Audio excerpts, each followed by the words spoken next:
અત્યારે જે તમે જોતા હશો કે જે અસામાજિક તત્વોની આપણે જે સૂચિ બનાવી છે એમાં અમદાવાદ શહેરમાં કુલ 1481 લોકોની સૂચિ આપણે બનાવી છે, જેમાં બૂટલેગર છે 303, જુગારવાળા 21, શરીર સંબંધી 687, મિલકત સંબંધી 424 અને અન્ય બીજા 46, એમ કુલ 1481 લોકોની જે સૂચિ બનાવી છે. એમાં ઘણા બધા પાસામાં જઈ રહ્યા છે, ઘણા બધા ગડીપાર પણ થયા છે, ગુનામાં ઇન્વોલ્વ છે. તો આમ તમે જુઓ છો તો છેલ્લા 1.5 વર્ષથી થોડો સમય મને થયો છે, તો કોઈ એવા સેન્સેશનલ ક્રાઇમ નહીં જો આપણે સોલ્વ નહીં કરી શકે. ક્રાઇમ બ્રાન્ચ છે, તમે જુઓ તો ખાસા સારા કામગીરી કરી છે. એક સેન્સેશનલ ક્રાઇમમાં ખાલી એક ખાડિયાની લૂંટ હું ગણું છું, જેમાં મને લાગે 50 તોલા સોના લૂંટીને ફાયરિંગ કરીને લઈ ગયા. એ સિવાય બીજો કોઈ મને ધ્યાનમાં નથી કે કોઈ સેન્સેશનલ જેવા કેસ આપણે સોલ્વ નહીં કર્યા છીએ. ક્રાઇમ બ્રાન્ચની કામગીરી ખૂબ જ પ્રશંસનીય રહી છે.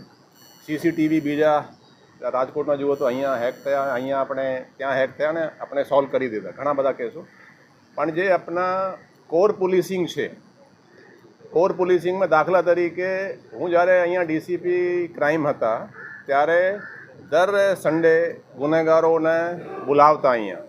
દાખલા તરીકે ઘરફોડવાળાને ચોરી કરી હોય ને બોલાવે, વાહન ચોરોને બોલાવે કે 40-50 બોલાવે. એમાં બધા જે ક્રાઇમના બ્રાન્ચના હતા, કોન્સ્ટેબલથી માંડીને ઇન્સ્પેક્ટર, એ બધું જોઈ લે, શકલથી જોઈ લે, પૂછપરછ કરી લે.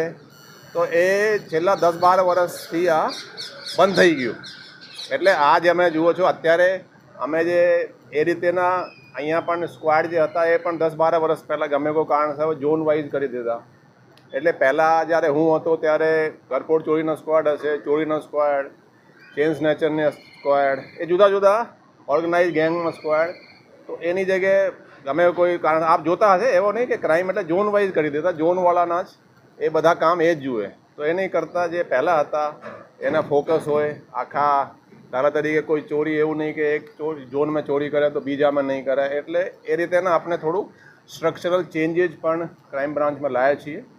તો એ હેતુથી આપણે આજે ક્રાઇમ બ્રાન્ચમાં કુલ 353 ગુનેગારોને અહીંયા બોલાયા.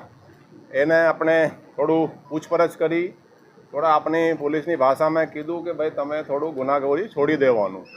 અને આવી પ્રોસેસ હવે દર સન્ડે અહીંયા ગુનેગારોને બોલાવીને, એટલે એક તો ઓળખાણ થાય. અત્યારે શું છે ને, નવા જે પોલીસવાળા છે એને રોડ पे ચલતા જ ખબર આવી જાય કે આ ચેન સ્નેચર છે, અહીંયા કેમ ફરી રહ્યા છે, પૂછી લે ભાઈ તમે અહીંયા શું કરો છો. તો આવા સિસ્ટમ પહેલાં હતા.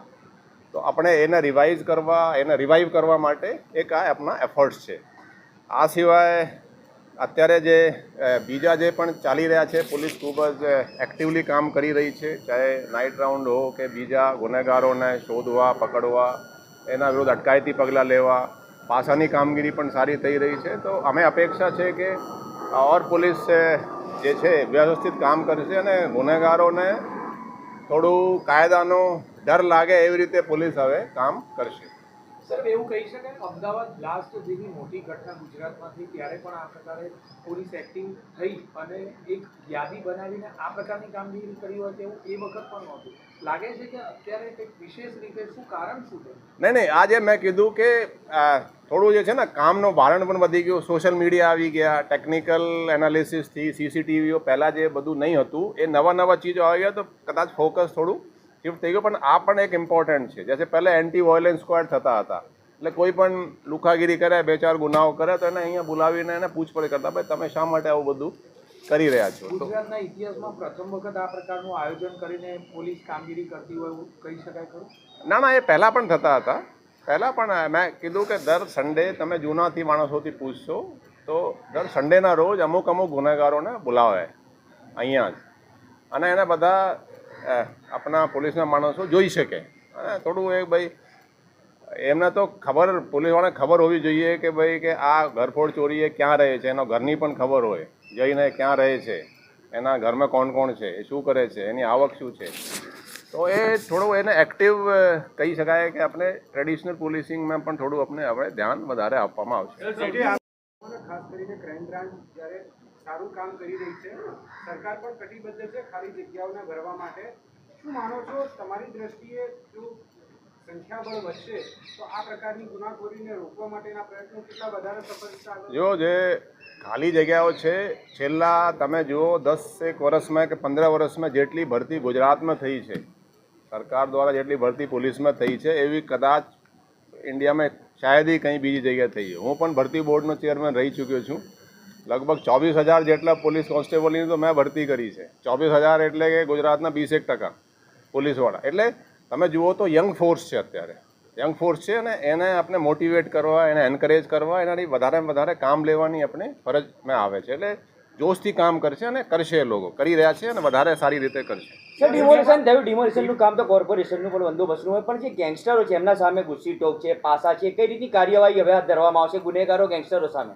નહીં, આ તો તમે જુઓ તો કન્ટિન્યુઅસ પ્રોસેસ છે. હમણાં જ ગઈકાલે જ પહેલાં 21ના પાસાના ઓર્ડર કર્યા, પછી 12ના કર્યા, તડીપારના પણ ચાલી રહ્યા છે. તમે જુઓ છો આજે ગુનેગારો જે અત્યારે ડિમોલિશન જે થયા છે, ચાહે પહેલો ત્યાં કાલુ ગરદનના છે કે પહેલાં મુશીર છે, ત્યાં એનો જુઓ તો બહુ મહેલ જેવા એ હતા. અહીંયા પણ એ પેલું ગામા ગોવિંદ પટેલ કે એનો મનપસંદ જીમખાના એને પણ તોડી દીધા. ઘણા બધા આવા ગુનેગારોને જે કાયદા છે, કાયદાનું એને ખ્યાલ આવે કે ભાઈ કાયદાથી એને બીવું જોઈએ, એ રીતેની કામગીરી તમામ તંત્ર જે છે ને એના કોર્ડિનેશન જુઓ. આપણે ત્યાં યાદી આપીએ બધા ક્રિમિનલ્સ કોણ છે અને એના પ્રોસેસ જે છે એ રીતે આપણે કરાવી રહ્યા છીએ. હજુ આ પ્રકારની કામગીરી ચાલુ રહેશે ખરી? એવી કામગીરી જે છે સતત ચાલુ રહેવાની છે અને એમાં બધું તમે જોશો તો રિઝલ્ટ પણ સારો જ મળશે. ગુનેગારોની યાદી તૈયાર કરી એ યાદીમાં આગામી દિવસોમાં જે ગુનેગારો કેટલા છે આંકડા કે જેના ઘર તોડવાની કામગીરી? નહીં, એ તો તમને એ તો વિગત મળી જશે. એ તો શું છે ને, એ આપણે યાદી આપી છે, એના કોને કેટલાને આ ગેરકાયદેસર રીતે બનાવ્યા છે એ તો કોર્પોરેશનના જિમ્મેવારી છે. આપણું કામ બંદોબસ્ત આપવાનું છે અને કોઈ ત્યાં લુખાગીરી થાય નહીં. એક સવાલ, પાસાના જે આરોપીઓ છે જેમને વારંવાર 2 થી 3 વખત પાસા થાય છે તે હજી પણ સુધરવાનું નામ નથી લેતા, એવા આરોપીઓ સામે કયા પ્રકારની કડક કાર્યવાહી? હવે અહીંયા જે છે 2-3 પાસાવાળા પણ હતા. અપેક્ષા છે કે એ સુધરશે. હવે વસ્ત્રાલવાળી જે ઘટના છે એમાં હજી મુખ્ય આરોપી છે પંકજ ભાવસાર હોય કે ભાઈ સંગ્રામ, એ હજી પકડાયા નથી. એમને આપણે એને પણ ટૂંક સમયમાં આપણે લાગ્યા છીએ. ક્રાઇમ ખાસ કરીને એમે મહેનત કરી રહી છે અને ટૂંક સમયમાં આપણે અપેક્ષા છે કે પકડાઈ જશે. અમદાવાદ શહેરમાં પોલીસની રોડ ઉપર હાજરી ઓછી જોવા મળે છે. પેટ્રોલિંગની હવે આપણે રિપોર્ટ લેવાનો હતો કે પેટ્રોલિંગ કોણ ક્યાં કેટલું કરે છે, ધ્યાન રાખીશું. તો હવે શું આદેશ છે પોલીસ? દેખો, અત્યારે તમે જુઓ તો પહેલાં તમે 2 વર્ષ પહેલાં ક્યારેક ડીસીપીની રોડ પેટ્રોલિંગ જોઈ હતી? ખાલી રથયાત્રા સિવાય જોઈ હતી? હવે દર અઠવાડિયામાં 2 વખત ડીસીપી એડિશનલ સીપી સુધી રોડ ઉપર પેટ્રોલિંગ તમે જોયા નહીં હોય તો જોયા છે? પહેલાં બધા તમે જોયા છે? નહીં જોયા? રૂટીન પ્રોસેસ છે. ટીઆઈ સુધી રોકડા, એસીપી અને ડીસીપી સુધી પણ રોડ ઉપર નીકળી રહ્યા છે. અને ગુનાખોરી આમ આંકડામાં હું બહુ નથી, તમે જુઓ તો ગુનાખોરીમાં જંગી ઘટાડો છે. 2024માં તમને મેં આંકડા આપ્યા પણ આંકડામાં આપણે નહીં જઈએ તો આ કેવી રીતે કરશો? એ કેમ કે આ ગુનેગારો જે એરિયામાં હોય એમાં જાય. ગુનેગારો ડીસીપી સુધી જઈ રહ્યા છે. તમે ઘણા બધા આ ફોટો પણ જોયા છે અને આખા તમે જુઓ તો એ નથી. આ અમુક ચીજો એવી પણ હોય, દાખલા તરીકે હમણાં જ એક પેટ્રોલ પંપ ઉપર એ પાટા મારતા હતા. હવે આમાં 3 ફ્રેન્ડ છે. 3 ફ્રેન્ડ પૈકી એક કોઈ 50 રૂપિયાની કંઈ રકઝક થઈ. હવે 2 લોકોએ જેના ઓળખીતા છે, ફ્રેન્ડ છે, એને પટ્ટા મારીને બધા મારમાર કરવા લાગ્યા. હવે એને બધું સોશિયલ મીડિયા પર કે ફરી લુખાગીરી શરૂ થઈ ગઈ.